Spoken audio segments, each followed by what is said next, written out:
Hello students, welcome to the pharmacy India channel. आज इस video में हम डिस्कस करने वाले हैं GPAT model paper, that is the part 41। And इस वीडियो में हम डिस्कस करने वाले हैं 10 questions with their detailed explanation, और साथ ही साथ बात करने वाले हैं कौन से क्वेश्चन किस ईयर में पूछे गए हैं और कहां से क्वेश्चन आ सकता है। You can also download the pharmacy India mobile app from the Google play store. There you will get the GPAT test series, drug inspector test series, NIPER, pharmacist online test series, and subject wise test series like pharmaceutics, pharmacognosy and pharmacology, and the previous year paper question papers also. Link is given in the description. So चलिए start करते हैं first question के साथ, that in limit test of arsenic the filter paper used its moistened by which chemical? And the options are: option A is lead acetate, option B is zinc mercury hydrochloride, option C is mercuric chloride, option D is arsine gas. मैं आपको बताना चाहूंगा students, 2018 में यहां से question आया है limit test of arsenic से। वो भी बात करने वाले हैं कौन सा क्वेश्चन आया है। सबसे पहले हम आंसर देख लेते हैं। The correct answer is mercuric chloride. Now चलिए एक्सप्लेनेशन के साथ समझते हैं। लिमिट टेस्ट ऑफ आर्सेनिक, सबसे पहले लिमिट टेस्ट ऑफ आर्सेनिक का प्रिंसिपल देख लेते हैं, that it is based on the reaction of arsenic gas with hydrogen ion to form yellow stain on mercuric chloride paper. This is the mercuric chloride paper. तो क्या होता है इसमें, arsenic gas के साथ में हाइड्रोजन आयन रिएक्ट करके एक येलो स्टेन बनाता है मर्क्यूरी क्लोराइड पेपर पर। ठीक है, in presence of reducing agents like potassium iodide, and it is also called as Gutzeit apparatus, Gutzeit test. ये क्वेश्चन पूछा गया था 2018 में कि आर्सेनिक लिमिट टेस्ट में जो अपरेटस यूज होता है उसका नाम क्या है। दैट इज योर गुडजेट अपरेटस, याद रखिएगा। Now moving on the next question, that which of the following ACE inhibitor is not a prodrug? First of all, ACE क्या है? That is your angiotensin converting enzyme. ठीक है, इनमें option देख लेते हैं। Option A is fosinopril, option B is enalapril, option C is ramipril, option D is lisinopril. So इनमें से पूछा है कौन सा प्रोड्रग नहीं है। इसका मतलब 3 प्रोड्रग हैं और उनमें से एक प्रोड्रग नहीं है। सो हमें नहीं है वाला बताना है, that is your lisinopril. Lisinopril is not your prodrug. चलिए एक्सप्लेनेशन के साथ देख लेते हैं। सबसे पहले हम प्रोड्रग को समझना चाहेंगे। What is prodrug? प्रोड्रग एक वो सब्सटेंस है when we will just take और administer the drug into the body, then after metabolism के बाद में वो ड्रग एक्टिव स्टेट में जाएगी। आफ्टर मेटाबॉलिज्म एक्टिव होगी बॉडी के अंदर, अदरवाइज वो इनएक्टिव ही रहेगी। ठीक है, समझ लेते हैं। All ACE inhibitors are prodrugs except captopril और लिजिनोप्रिल नहीं है, और बाकी एस इनहिबिटर्स हैं। अदर ड्रग्स लाइक एनलाप्रिलेट में कन्वर्ट हो जाती है, तो ये प्रोड्रग है and it is slow acting. Most frequent adverse effect associated with ACE inhibitor is dry cough. Dry cough, ये GPAT 2018 का क्वेश्चन है। ड्राई कफ पूछा गया है किस ड्रग का रहता है, तो ACE inhibitors का ड्राई कफ एडवर्स इफेक्ट रहता है। ना जो ये ड्राई कफ है इसको ट्रीट किया जा सकता है और कम किया जा सकता है बाय ट्रीटिंग और by giving the iron supplement और एस्पिरिन। एक और एडवर्स इफेक्ट है एस इनहिबिटर का, दैट इट कॉज एंजियोएडिमा। अब ये एंजियोएडिमा और कफ किसकी वजह से होता है, याद रखिएगा, that there is a increase in the level of the bradykinin. Bradykinin का लेवल इंक्रीज रहता है, दैट्स व्हाई हमें एंजियोएडिमा और कफ के चांसेस होते हैं। We have taken this answer from the reference Gobind Rai Garg, Sparsh Gupta, Review of Pharmacology, 13th edition, page number 128. You can also check from there also. Now, moving on the third question, which one is performed anti-caries agent? Most important one question पूछा गया है यहाँ से, कौन सा है anti caries agent, इसमें से पूछा गया है. फर्स्ट वन है आपका option sodium fluoride, option B is stannous fluoride, option C is calcium carbonate, option D is zinc chloride. So the correct answer is stannous fluoride is your anti caries agent. Now चलिए अब discussion कर लेते हैं, anti caries agent समझ लेते हैं. Anti caries agent होता क्या है? That these are the agents which help in prevention of dental decay. कौन कौन से एग्जाम्पल हैं, बहुत इंपॉर्टेंट होने वाला है. Sodium fluoride, stannous fluoride and sodium monofluorophosphate is the example. So stannous chloride is the correct answer.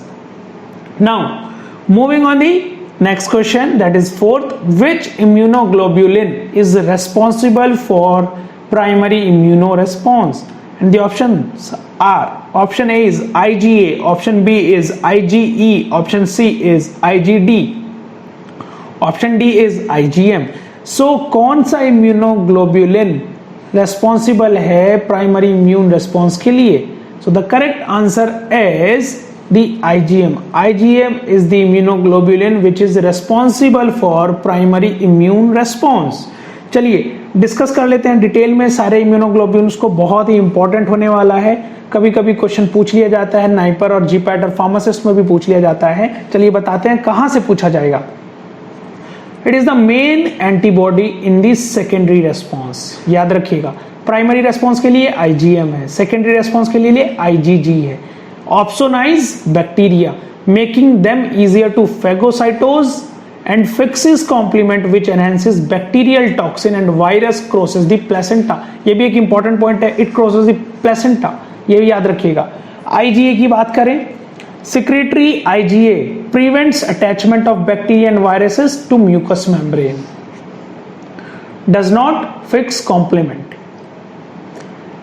IgM की बात करते हैं जो कि करेक्ट आंसर है, produced in the primary response to an antigen and fixes complement does not cross the placenta. ये याद रखिएगा, प्लेसेंटा कौन क्रॉस करता है? IgG. IgM नहीं करता है. IgD की बात करें, found on the surface of B cells where it act as a receptor for antigen. Okay, now IgE की बात करते हैं, मीडिएट्स इमीडिएट हाइपर सेंसिटिविटी. याद रखिएगा, बहुत इंपॉर्टेंट पूछा जा सकता है कि कौन सा इम्यूनोग्लोब्यूलिन आपका हाइपरसेंसिटिविटी के लिए रिस्पॉन्सिबल है और कौन सा एक्ट करता है. कैसे हाइपरसेंसिटिविटी कैसे क्रिएट करता है? By causing release of mediator from mast cell and basophil upon exposure to antigen. जब भी कोई बाहर से एलर्जन और एंटीजन आएगा, सो हमारी बॉडी में क्या होता है? मास्ट सेल होती है. मास्ट सेल एंड बेसोफिल एक मेडिएटर रिलीज करती हैं जिससे कि हमें प्रोटेक्शन डिफेंड कर सके उस चीज से, एंटीजन से. Now defends against worm infection by causing release of enzyme from eosinophil and does not fix complement main host defence against helminthic infection. ये अलग पॉइंट होगा स्टूडेंट्स. सो आई होप आपके पॉइंट्स क्लियर हो गए होंगे. So at last IgM is the correct answer which is responsible for the primary immune response. Moving on the next question, crystalluria is the side effect associated with, and the options are, option A is quinolones, option B is azoles, option C is sulfonamides, option D is aspirin. Crystalluria किस drug से associate है, किस drug को लेने से crystal urea के problem होती है? So the correct answer is sulfonamide. Sulfonamide को लेने से क्रिस्टल यूरिया का प्रॉब्लम होता है. देख लेते हैं सल्फोनामाइड के बारे में. हम इसमें बात करेंगे basic characteristics of sulfonamide and side effects of sulfonamide. बस आपको एक चीज याद रखना है, बेसिक कैरेक्टरिस्टिक्स में भी सल्फा एंड साइड इफेक्ट में भी सल्फा. ठीक है. First S stands for the solubility is low and useful for urinary tract infection, that is S and U. Infections large spectrum, that is active against gram positive and gram negative. Folic acid synthesis blocker है, inhibitor होता है. This is the mechanism of action of the sulfonamide. Anti metabolite class का होता है, analogue of पाबा। ठीक है, now side effect की बात करें, इसको भी सल्फा से याद रखिएगा। Steven Johnson syndrome side effect, urticaria and urine precipitation, that is your crystalluria. Alpha L denotes leukopenia and F denotes folic acid deficiency and A denotes aplastic anaemia. So I hope आप ये चीजें समझ पा रहे हैं, and the correct answer is the crystalluria associated with the sulfonamides. Now moving on the next question, which is highly resistant glass. ये question बहुत important है, पूछा गया है 2018 में क्वेश्चन यहां से भी। Option A is lime soda glass, option B is borosilicate glass, option C is silicone treated glass, option D is sulphured glass. So which one is the highly resistant glass? So the correct answer is the borosilicate glass is the highly resistant glass. चलिए glass के बारे में information ले लेते हैं। इसमें बात करने वाले हैं हम टाइप की, general description, type of test and their general use. Type first, highly resistant borosilicate glass, जो कि मैंने आपको आंसर बताया। इसके लिए टेस्ट होता है पाउडर्ड ग्लास एंड यूज है buffered and unbuffered and aqueous solutions के लिए। Now moving on the second one, second जो होता है ट्रीटेड सोडा लाइम ग्लास। अब आपको इसमें एक चीज याद रखना है, जो ट्रीटेड सोडा लाइम ग्लास है उसके लिए केवल वाटर अटैक टेस्ट होता है। टाइप 2 के लिए वाटर अटैक टेस्ट, और type 1, 3 and NP that is type 4 powder glass test होगा उन तीनों के लिए। ठीक है, now uses buffered aqueous solution with pH below that is 7.0, dry powders oleaginous solutions are stored, the use of this for these preparations. Soda lime की बात करें, पाउडर ग्लास टेस्ट होता है, ड्राई पाउडर्स के लिए यूज करते हैं और ओलिजिनस प्रिपरेशंस के लिए यूज करते हैं। General purpose soda lime glass that is natural powder glass test होता है। पेरेंट्रल्स के लिए नहीं होता है, याद रखिएगा। टैबलेट्स के लिए होता है, ओरल सॉल्यूशंस के लिए होता है, ऑइंटमेंट्स के लिए यूज किया जाता है, एक्सटर्नल लिक्विड्स के लिए यूज किया जाता है। सो आई होप आपको हाईली रेजिस्टेंट पता लग गया है। हाईली रेजिस्टेंट बोरोसिलिकेट ग्लास को बोलते हैं, क्या उसके टेस्ट हैं। So now moving on the next question, life periods of drug belongs to. Option A is schedule P, option B is schedule S, option C is schedule X, option D is schedule Q। So life period of drugs belongs to which schedule? याद रखिएगा, schedule P से life periods belong करते हैं। Just life P for period and schedule P। बाकी के schedules भी देखने वाले हैं हम आगे एक्सप्लेनेशन में। Let's discuss schedule S। याद रखेंगे S for Sushmita Sen, the film actress. He is the brand ambassador of cosmetics, याद रखिएगा, इससे आपको याद रहेगा। शेड्यूल P मैंने आपको बता दिया था, life period, P for period and P for schedule P। X means danger, means list of narcotic and psychotropic substances. इसको रखने से, इसका यूज करने से आप डेंजर में रहेंगे। शेड्यूल Q लास्ट बचा, list of dyes, colours and pigments permitted in soaps and cosmetics. ये लिस्ट कंटेन करता है डाइज की, कलर्स की, पिगमेंट्स की, जो कि हम यूज कर पाए सोप्स में और कॉस्मेटिक्स में। So I hope the question is clear now. Now moving on to the next question. ELISA test is used for diagnosis of, and the options are, option A is tuberculosis, option B is AIDS. AIDS का क्या full form है? Acquired immunodeficiency syndrome. Option C is hepatitis, option D is none of the above. So which one is the correct answer? The correct answer is AIDS. ELISA test is used for the diagnosis of AIDS. Let's discuss first of all. The definition of ELISA is important itself. Enzyme linked immunosorbent assay, that is ELISA, ELISA, और हम इसको EA भी बोलते हैं। It is the test that detects and measure antibodies in your blood. Okay, right? Now this test can be used to determine if you have antibodies related to certain infectious conditions. And antibodies are proteins. Antibodies को समझ लेते हैं, that from your body produces in response to harmful substance called antigen. This is your body antigen ने attack किया body में, तो जो antigen ने अटैक किया और एलर्जन ने अटैक किया तो आपकी बॉडी एंटीबॉडी बनाना शुरू कर देती है इसके अगेंस्ट। ठीक है, याद रखिएगा। किस किस के लिए यूज होता है? HIV के लिए, which causes AIDS, Lyme disease, pernicious anaemia, Rocky Mountain spotted fever, rotavirus, squamous cell carcinoma, syphilis, toxoplasmosis and varicella zoster virus. Varicella zoster virus cause करता है चिकन पॉक्स, ये भी एक इंपॉर्टेंट है। जिका virus is the last one. So this is all about this question. Now moving on the next question. In flocculated suspension, the rate of sedimentation is, and the options are: option A is slow, option B is high, option C is absent, option D is intermediate. Flocculated suspension में हमारा sedimentation कैसा होता है? कितना होता है? High रहता है, याद रखेंगे। चलिए आंसर से समझ लेते हैं। There are two types of suspension. First one is flocculated and second one is your non-flocculated. First point देख लेते हैं। Particle forms loose aggregates and forms a network-like structure. जो particles होते हैं loose aggregate बनाते हैं and structure बना लेते हैं एक network-like, इस तरीके से। This is the network. वहीं पर non-flocculated में they are the separate entities. जो आपके particles होंगे वो separate होंगे. They are not connected with the network structure. Now rate of sedimentation is high. This is the flocculated suspension and this is the non-flocculated. जो rate of sedimentation है वो high रहेगा।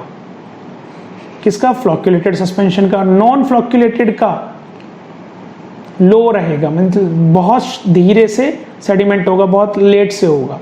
sediment is rapidly formed. ये जो particles हैं वो बहुत जल्दी से ज़्यादा एक लेयर बना लेंगे, बहुत जल्दी सेडिमेंट होगा, इसमें लेट होगा, slowly.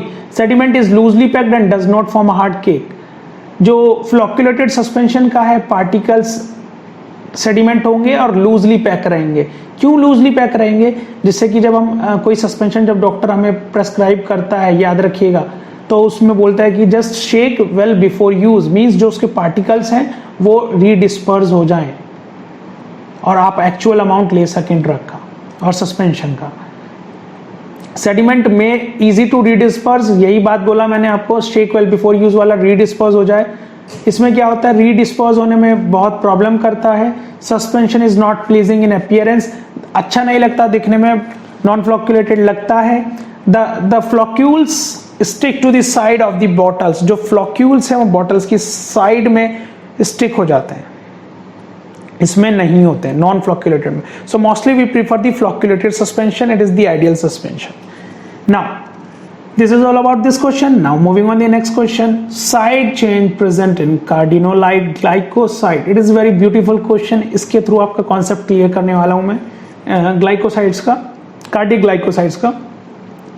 Option A is alpha beta unsaturated 5-membered ring. Option B is alpha beta unsaturated 6-membered ring. Option C is saturated 5-membered ring. Option D is saturated 6-membered ring.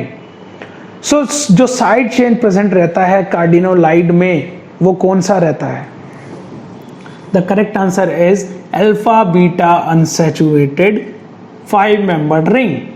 Let's discuss with the help of explanation. तो सबसे पहले हम समझ लेते हैं हमारा जो glycoside है वो दो चीजों से मिलकर बना है, ग्लाइकॉन मॉइटी प्लस ए ग्लाइकॉन। जो ग्लाइकॉन मॉइटी होता है वो शुगर होता है आपका mainly. This is your aglycone is your non sugar part.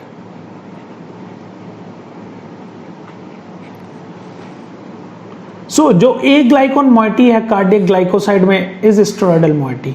This is your steroidal moiety, इसको बोला गया है। सो ये ए ग्लाइकॉन मॉइटी है। दे आर इधर C23 और C24, मतलब किसी में कार्बन 23 है और कार्बन 24 है। क्यों है? Because of their lactone ring, जिसमें 5-membered लेक्टोन रिंग रहेगी। याद रखिएगा 5-membered लेक्टोन रिंग, वो आपका कहलाएगा cardenolide and this is the 5 membered electron ring. ये 5 मेंबर्ड इलेक्ट्रॉन रिंग है, 17th पोजीशन पे अटैच है। और जिसमें 6 मेंबर्ड इलेक्ट्रॉन रिंग रहेगी वो रहेगा ब्यूफोडिनोलाइड। ठीक है, ये 6 मेंबर्ड इलेक्ट्रॉन रिंग है, ये आपकी ए ग्लाइकॉन मॉइटी है। सो जो इसमें ग्लाइकॉन मॉइटी मैंने आपको बताया ग्लाइकॉन और ए ग्लाइकॉन से बना है, ये तो ए ग्लाइकॉन हो गया आपका, तो इसमें ग्लाइकॉन यहाँ पे अटैच रहता है, शुगर मॉइटी 3rd पोजीशन पर, याद रखिएगा 3rd पोजीशन पर अटैच रहता है शुगर मॉइटी। एक यहाँ ये क्वेश्चन आपसे 2017 जीपैट एग्जाम में पूछा गया था, ग्लाइकोसाइड जो हाइड्रोलिसिस होने के बाद क्या प्रोडक्ट देता है, तो glycone and aglycone is the correct answer. So I hope students you just like this video, so just subscribe and hit the bell icon of our channel so you will get the notification when we are going to upload or update and next video. Stay connected and thanks for watching.